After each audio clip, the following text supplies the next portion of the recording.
someone to care. Why you never get dressed before breakfast? I have the whole house tidy, and here you are, still in your old pajamas. Do I need to check the biscuit tin? Bet you've eaten all the chocolate ones. Are you ready?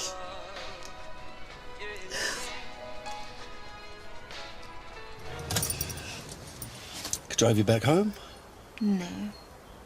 Hangover? I don't do hangovers. What then? Nobody likes me. I mean, why would they? What is there to like? I don't have any friends. You've got lots of friends. I'm completely unlovable. Sorry. I love you. You don't count, nor does Joe. What about? And nor does Isabel. Sometimes, you... What? Spit it out, Granger. You're intimidating. It puts people off. I think it stops people getting close. Perhaps, if you want to have friends, then you should try listening. But I listen all the time. Okay, I'm listening. Right. I'm going to set you a challenge. I'm going to pick someone, a colleague, and I want you to make an effort to be their friend. I want you to be nice to them today, and I really want you to listen. See how they react to you when you actually seem to care. And this is an official challenge? Yep. With the usual stakes? Oh, yeah. All right, you're on. Who's it going to be?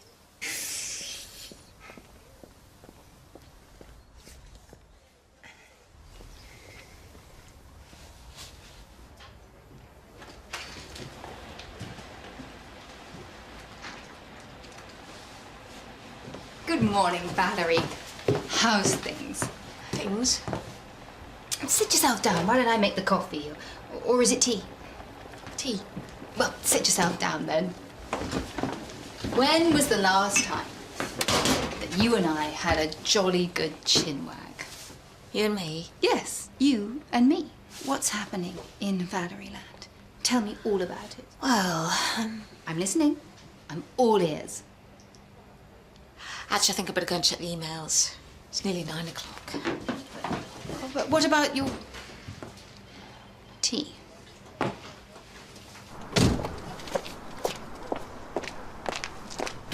Thanks for the lift. No problem. Oh, so, how does it feel? What? First day. Forensic medical examiner. Oh, well, much the same as the last day as a police surgeon, just a different title. Yeah, but I'm sure you're much more important now. Yes, well, of course there is that. D.S. Atkins, Dr. Reed. See you later. See you later. So, you're the new boy, are you? New to Leatherbridge. Ben. Emma. Right, what have we got? Michael McDonald, 73, looks like a heart attack. Have you called the GP? Already done that. History of a heart condition. So why am I here? GP can't get here till this afternoon. I'm just crossing the T's, dotting the I's. Right. Shall we go in? Yeah, of course.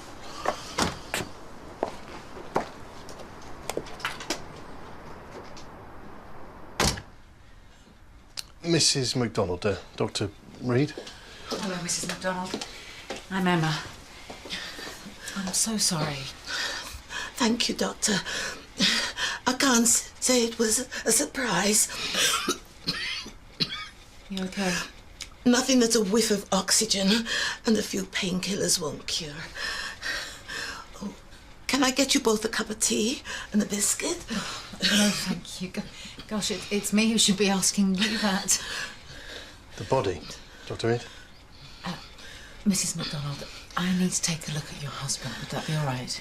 Of course. You do know he's dead. Yes. Mrs. McDonald, can you wait elsewhere? Max, find a neighbour, someone to keep an eye on her.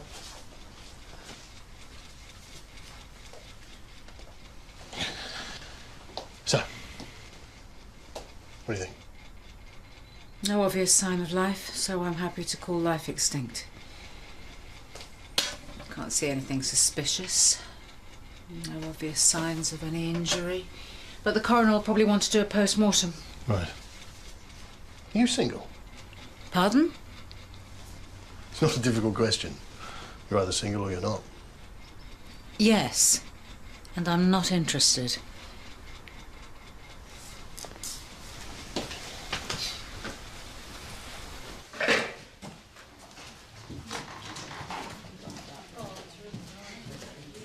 Milk, no sugar. Lovely. My pleasure.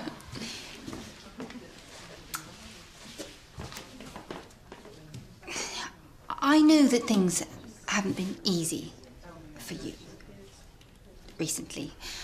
And if you ever need someone to talk to about anything at all,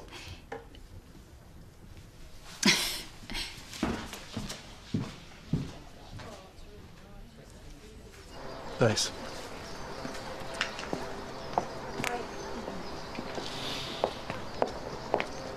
All done? Yes. Any issues? Not with the deceased, no. But I have to tell you, I think it's really unprofessional of you to ask me if I'm single. No, I'm done, eh? Let's close this one down. Dear Atkins, have you, ticked all your boxes, crossed all your T's or whatever? You said it was an easy case. Said I shouldn't have called you. Yes, well, that may be, but it's not just about solving the crime, is it? What about her? She's vulnerable. The neighbour has said she'll look in.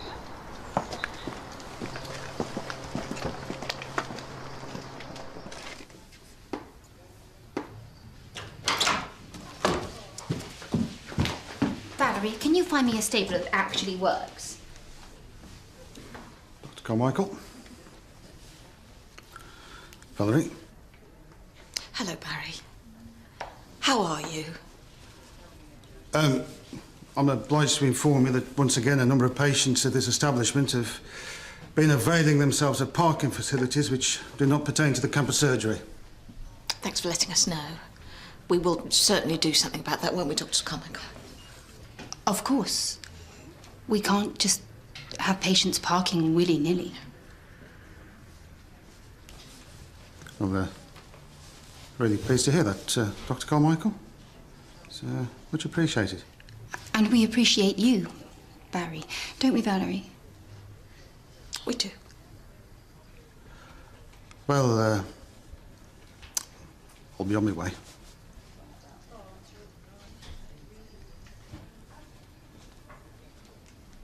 Goodbye.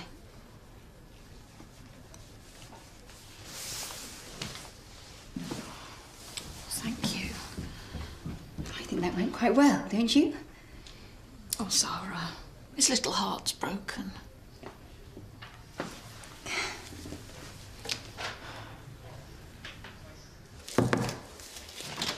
Excuse me. Michael MacDonald, you haven't submitted a written opinion yet? I've been busy. We're all busy. Michael MacDonald, soon as.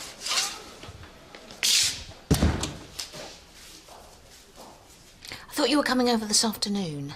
I am. Temp's here already, so I could come now, but I've got to look at the expenditure files for Anthony, and that's time-consuming. But if you need to talk... Oh, that's very kind. Oh, right. Well, that's settled. Where are we going for lunch? Now, the thing is, Zara's actually buying me lunch. She's just popped out to get us a spread from the delicatessen. I'm sorry, I thought you just said Zara's buying you lunch. I know. Yeah, she's been very supportive. Zara? I'm sure there'll be enough for 3 if you want to join us. I wouldn't miss it for the world. Oh, by the way, in 2 weeks' time, I've arranged a little something. Oh, yeah? Yeah. 2 nights in Stratford, tickets to see Cymbeline at the RSC, and backstage tour. That is wonderful. Thither right, my queen, and with mine eyes I'll drink the words you send, though ink be made of gall. Bravo. And this looks lovely too. Yeah, healthy food doesn't have to be uninspiring. I'm gonna need to get you healthy. I am healthy. The only reason I'm not going back to work is Anthony. Right, well, I know far worse NHS managers. The snakes in the grass, most of them. Rise above it and don't get stressed. I'm not stressed. Really? But maybe you should cook a bit more plain, sensible food as well. Maybe a little less wine.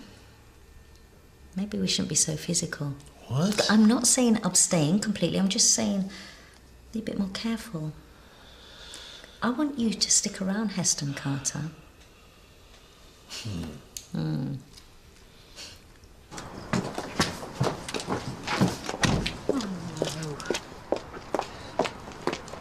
What's happened? Before you go in, can we talk? Have you written up your case notes from this morning?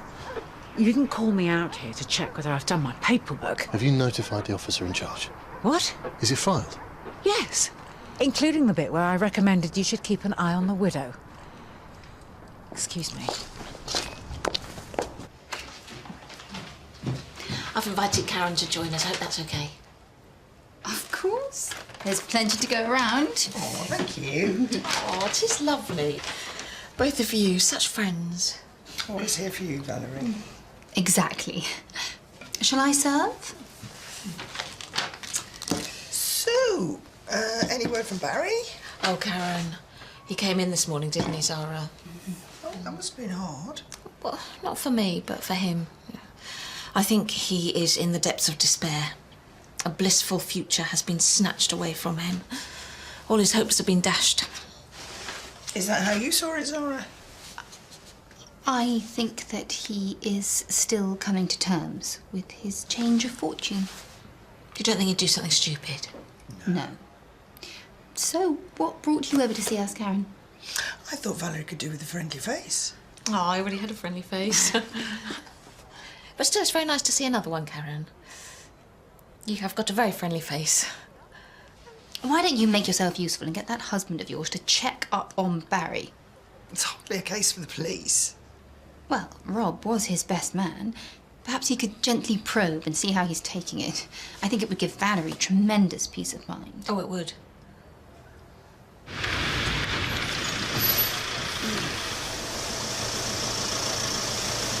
Barry?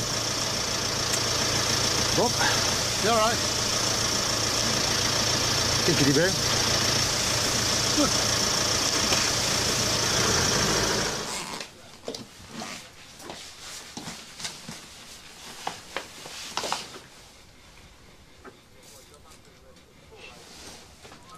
Her husband had just died. And she treated you like an honoured guest in her house, and you let this happen. The neighbour said she'd look in. What about family? There is no family. All right, well, what about social services then, or a bereavement service? You're going to tell me how to do my job now? Yes, I am. You did not call me down here because you needed an FME to sign the body over. You called me down here because you want me to edit my notes from this morning.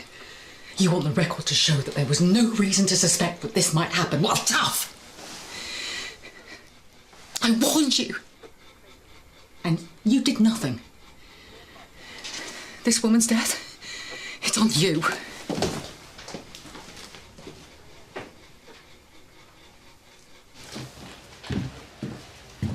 Still here? I'm going to have a coffee with Valerie. Poor. Exactly. Hi, love. Hey, have you had a word with him? Yes. He's all right. Barry? Yeah. What did you ask him? If he was all right. And they let you leave CID? He's not all right, Rob. I have to agree. For once, Karen is talking some sense. Barry is the biggest puppy dog known to man, and he was hopelessly and inexplicably in love with Valerie. But the important thing is that our dear friend Valerie needs to know if he's coping. He is. Someone's going to have to speak to him properly. Well, I think you should, being as you're Valerie's new BFF. There is no way on God's earth that Barry is going to open his heart to Zara. No offence, Zara. None taken. Looks like it's going to have to be you, Karen. Fine. The job needs doing.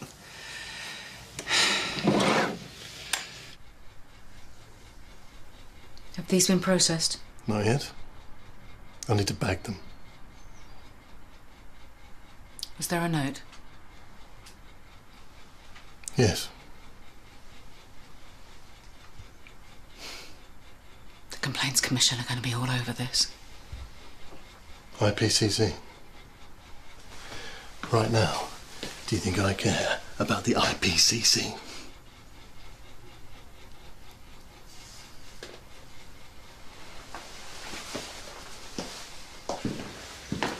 Presume I'm allowed some caffeine in my coffee. All things in moderation. Thank you. I've been thinking. You're right. If I had died... Oh, really? No, if I had died because I hadn't revised my will in quite a while, you would have got nothing. Heston, I don't want your money. Stephen would have got everything. It doesn't matter. Well, he has a trust fund. He's comfortable. I want you to be comfortable. I want you and your kids to be provided for. We don't need providing. Rumour, you're very precious to me. I want you to move in here with me. Now, I can phone my solicitor and we can sort this out this afternoon. Just stop right there. I'm sorry if I got a bit heavy with you, but I thought it was something that we should talk about. I want to keep you alive. I don't want to talk about how much profit I'm going to make once you die.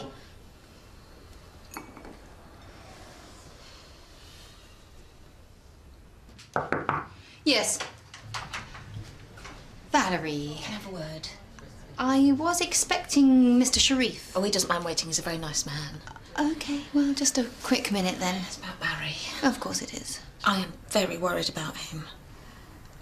Well, Rob and Karen, between them, are attempting to fathom the deep well that is Barry Bigelow.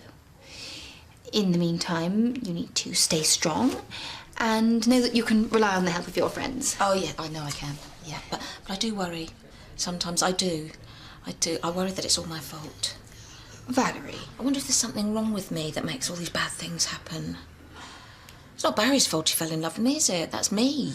That's all down to me. Okay, stop it. You have to just stop blaming yourself. Oh, I know. You have to think about Barry. You have to focus on Barry. Barry is what matters right now. I was being selfish, wasn't I? A tad? Thank you. Yeah. Takes a real friend.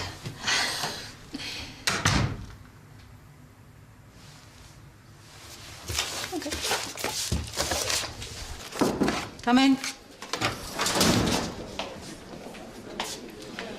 Think you'll find that all my paperwork is up to date? I'm sure. Was there something else? I should have seen it. Yes, well, if you hadn't been so busy hitting on me, you might have done. I'm sorry.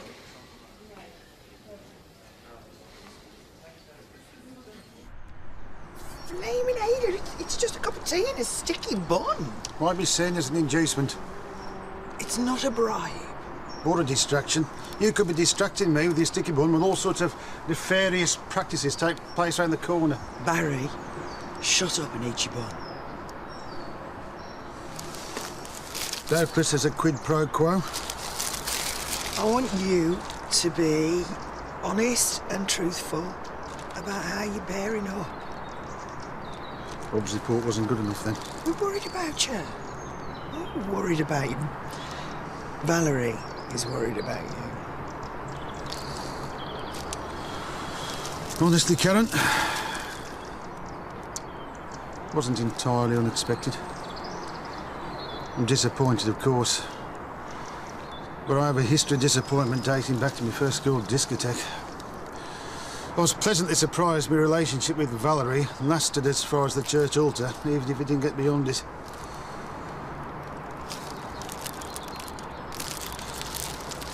Life goes on, Karen. Barry Bigelow goes on living.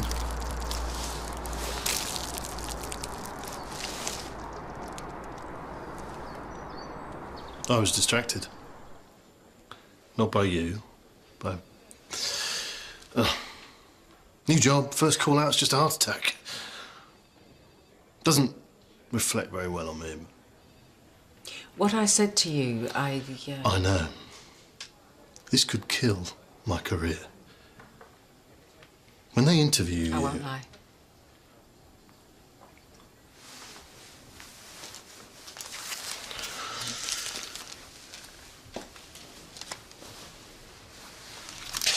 The note she left.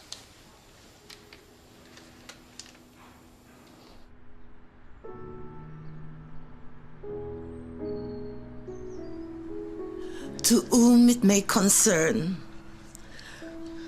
whoever you are, I am sorry you were the one to find me.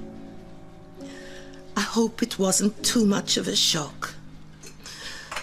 Don't be scared. And don't be sad. My husband died this morning. He was my everything. There's no one else. I don't want to be a widow. I don't want to have to wait to see him in heaven. So I'm going now, skipping the queue. I am happy. We shared 2 wonderful lives. And now we share the next adventure. I have filled the kettle. There's tea in the caddy, milk in the fridge, and chocolate bourbons in the tin, if you need a cuppa to calm your nerves. You've probably had quite a shock. If you need something stronger, there's rum in the sideboard. Wish me luck. Esme MacDonald.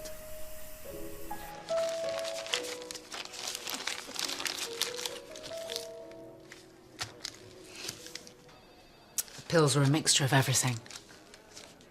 Prescription drugs, some of Michael's, and on top of her lung condition, then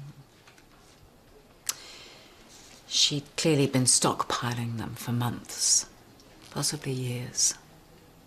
Nothing you could have done would have stopped this. She just wanted to slip away. But she didn't slip away. I saw the vomit, the look on her face. She died in agony. People think you just fall asleep. It's rarely like that. It's a wretched way to die. We could have searched the house, found the pills. They would have been hidden. It's my job to find things.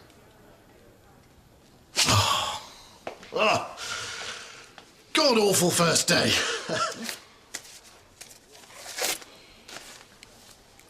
Look, when they interview me, I'll make sure that they get the full picture, if that helps. Thank you.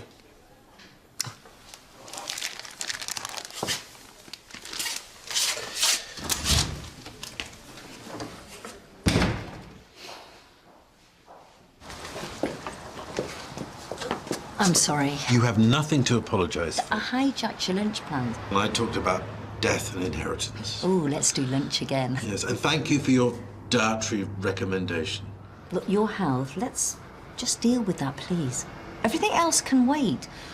Me moving in, it's a big thing for me and the kids. Not for me. Where I'm standing, life's too short. See ya.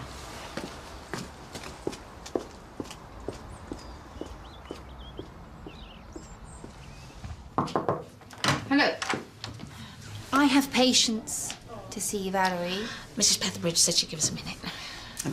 Valerie wanted to be with you when she gets the news. What news? Karen's spoken to Barry. Okay, 1 minute.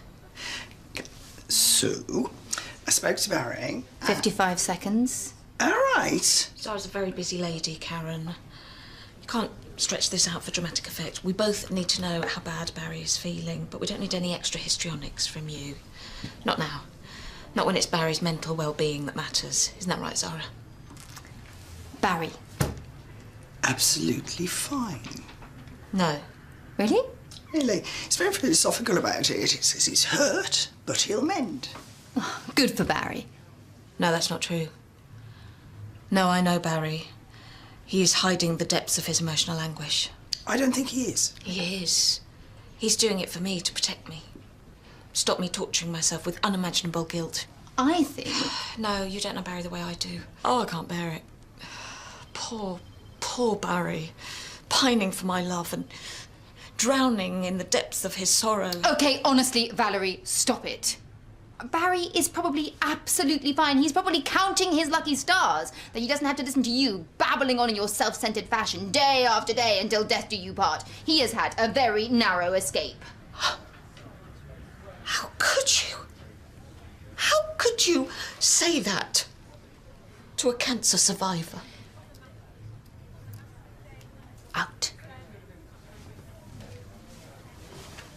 I have patients to see.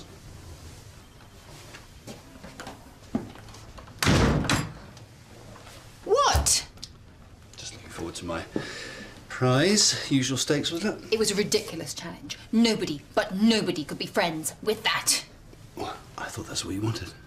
Valerie. Friends. That's what you said. I... Listen, there's no magic formula, Zara. You have to work at it.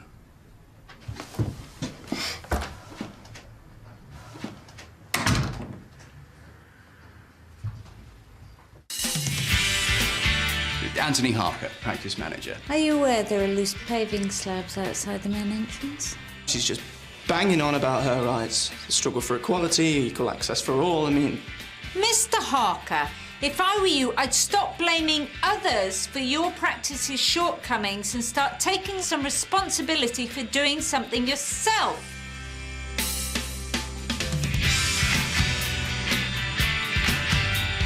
Ronnie gets some news from